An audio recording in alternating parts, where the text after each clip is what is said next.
बन्धनमा छैनौँ, हामी स्वतन्त्र छ है, स्वतन्त्र प्रभुले चाहिँ त स्वतन्त्र हाम्रो नेपालमा पहिला बन्धन थियो है, कमैया थियो, कमैया बस्ती।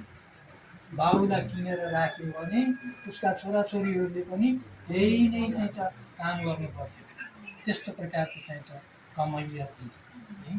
तर अहिले त्यस्तो छैन है, अहिले त्यस्तो छैन।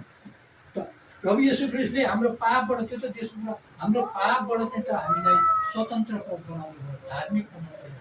तपाईँ धार्मिक, म धार्मिक, हामी अपराधी होइन, पापी मान्छे होइन है, नहुने मान्छे होइन,